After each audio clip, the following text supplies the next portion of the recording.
अक्षु पंडित जी आपको।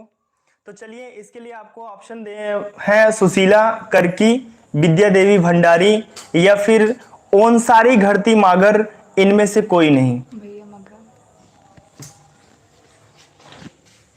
उसके बाद आपको बता दें कि ये यूपी ट्रिपल एससी अमीन परीक्षा 2016 का प्रश्न है। तो सभी लोग एक बार सेशन को शेयर कर दीजिए जितने लोग जुड़े हो। विनय जी आपका तो बहुत बहुत स्वागत है। उम्मीद करता हूं कि आप सकुशल होंगे। चलिए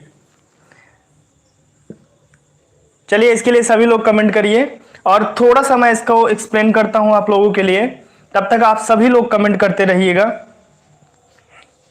चलिए देखिए, यहां पर आप सभी लोगों को मैं बता दूं कि नेपाल के प्रथम महिला राष्ट्रपति की बात हो रही है। तो आपको मैं बताता चलूं कि देखो, नोट कर लीजिएगा, यहां पर 28 अक्टूबर 2015 की बातें हैं। ठीक, 28 अक्टूबर 2015 की बातें हैं। इसमें कम्युनिस्ट नेता एक हैं, वहां की कम्युनिस्ट नेता हैं विद्या देवी भंडारी। तो जैसा कि आपको ऑप्शन दिख गया होगा, ऑप्शन बी, विद्या देवी भंडारी जो हैं ये नेपाल की पहली महिला राष्ट्रपति चुनी गई हैं और इन्होंने वर्ष 2008 में चुने गए राष्ट्रपति रामवरण यादव का स्थान लिया था। इसके पहले मतलब आपको बता दें कि विद्या देवी भंडारी जी के पहले वहां के राष्ट्रपति जो थे वो रामवरण यादव जी थे। इन्होंने नेपाल के गणराज्य घोषित होने के बाद पहले राष्ट्रपति के रूप में इनको चुना गया और मार्च 2018 से, ठीक है, मार्च 2018 से विद्या देवी भंडारी को लगातार दूसरे कार्यकाल के लिए पुनः राष्ट्रपति चुना गया। दूसरी बार लगातार, इसको आप नोट कर लीजिए, कितनी बार लगातार इनको, दूसरी बार, ठीक है, दूसरी बार प्रेसिडेंट इनको चुना गया है।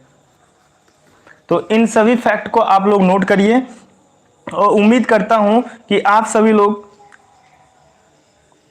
समझ पा रहे होंगे। चलिए सभी लोग कमेंट करते रहिए। बी आंसर आ गया अंकुर जी का भी, सभी लोगों का बी आंसर आया है जो बिल्कुल ही राइट आंसर है। चलिए आगे अगला प्रश्न लेते हैं और अगला प्रश्न देखते हैं। चलिए यहां पर आप देख सकते हैं, अगला प्रश्न आपके बीच में है कि नेपाल के राष्ट्रगान के रचयिता कौन है। नेपाल के राष्ट्रगान के रचयिता कौन है। देखिए ऐसा प्रश्न लेने का उद्देश्य क्या है कि अभी हाल ही में आपके अगर देखा जाए तो 2016 का ये प्रश्न है और यूपी ट्रिपल एससी के द्वारा इसको पूछा गया है। कनिष्ठ सहायक परीक्षा में ये पूछा गया था। तो नेपाल के राष्ट्रगान के रचयिता के रूप में किसको जाना जाता है? सुरेंद्र मोहन जी को जाना जाता है, शांता सिन्हा जी को जाना जाता है, पीके राय हैं और जोहरा सहगल। तो इसके लिए आप सभी लोग कमेंट करिए। चलिए सभी लोग एक बार कमेंट करिए इसके लिए, इसका राइट आंसर क्या होगा। चलिए अगला मैं देख लेता हूं, थोड़ा सा इसको थोड़ा सा एक्सप्लेन करता हूं।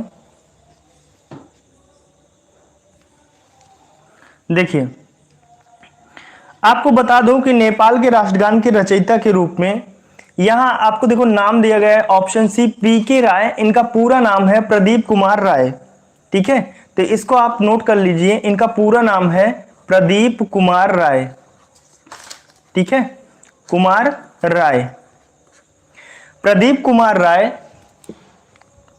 देखो प्रदीप कुमार राय को नए राष्ट्रगान के रूप में 3 अगस्त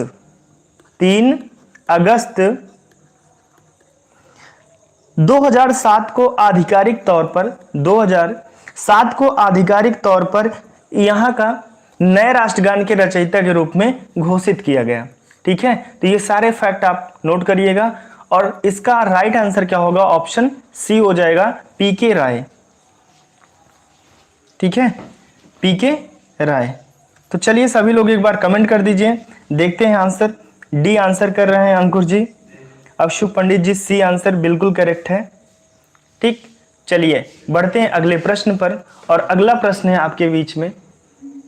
देखो इसको आपको सुम्मिलित करना है, सुम्मिलित करके बताना है कि कौन सी राजधानी किस देश की। अगर देखो आप यूपी पेट का एग्जाम देने जा रहे हैं तो एक बात आप नोट कर लीजिए कि कहीं पे भी आपको एक चीज तो ये पढ़ के ही जाना है कि किस देश की कौन सी राजधानी है। ठीक है, किस देश की कौन सी राजधानी है। ठीक, इसको आप जरूर पढ़ लीजिएगा। चलिए यहां पर देखते हैं, सूची 1 को सूची 2 के साथ आपको सुमिलित करना है और सूची 1 में देश दिया गया है, सूची 2 में आपके देश की राजधानी दी गई है। तो बताना है कि तंजानिया की राजधानी क्या है, केन्या की क्या है, नामीबिया की क्या है और मोरक्को की क्या है। तो देखो, आपको देखने से ही पता चल रहा होगा कि ये भारत की नहीं बल्कि विश्व के जितने देश हैं उनमें से बहुत सारे देशों की राजधानी आपसे पूछा गया, जैसे तंजानिया का पूछा गया, केन्या का पूछा गया है। ठीक, तो आप सभी लोग कमेंट करके बताइए कि इसके लिए। देखो अभी कोडिंग है, मैं फिलहाल आपको आंसर पे सीधा ले चलता हूं। ठीक है, मैं कोड भी दिखा दूंगा। चलिए अगला देखो, ये प्रश्न कहता है कि तंजानिया की जो राजधानी होती है तंजानिया, तो वो उसका क्या होता है, डोडोमा होता है। डोडोमा इसकी राजधानी है। केन्या की बात करें तो ये नैरोबी है। केन्या की बात करें तो ये नैरोबी है। उसके बाद अगर नामीबिया की बात करें तो बिंडहोएक। ठीक है, ये चौथा ये। और मोरक्को की राजधानी जो होती है ये रबात है। ठीक, तो आप सभी लोगों ने क्या देखा, इसका जो राइट आंसर है वो भैया 3 2 4 1। यहां आप नोट कर लीजिए 3 2 4 1। ठीक है, 3 2 4 1। चलिए सभी लोग एक बार कमेंट करते रहिए और भैया जितने लोग हो यदि एक एक लोगों को शेयर कर दीजिए तो संख्या बढ़ जाएगी। विनय जी आप तो एकदम हैवी ड्राइवर हो भाई। अक्षु पंडित जी बिल्कुल एकदम एग्जैक्ट आंसर की है 3241, जो बिल्कुल ही करेक्ट आंसर है। चलिए, तो यहां पर आपने देखा 3241, आप सभी लोग इसको नोट कर लीजिएगा। देखो यहां से प्रश्न तो आपका एक ही है, 3 नंबर का ये प्रश्न है, प्रश्न तो आपका एक ही है, लेकिन आपको बता दें कि यहां से आपके 4 प्रश्न कवर होते हैं। ठीक है, 4 प्रश्न कवर हो रहे हैं क्योंकि आपको पता चल गया तंजानिया की राजधानी क्या है, डोडोमा है। उसके बाद आपको केन्या की राजधानी नैरोबी है, नामीबिया की बिंडहोएक है, मोरक्को की रबात है।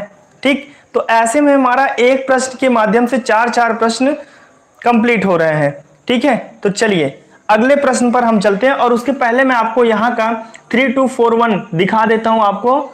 ये देखो, इसमें आपको दिया गया है। चलिए भैया अगले प्रश्न पर चलते हैं। ठीक, स्वीडन की राजधानी आपको बताना है और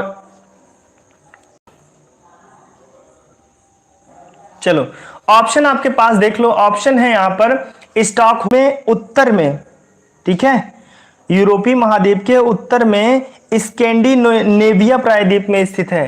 ये बातें आप नोट कर लीजिएगा, बहुत ही फैक्चुअल बातें हैं।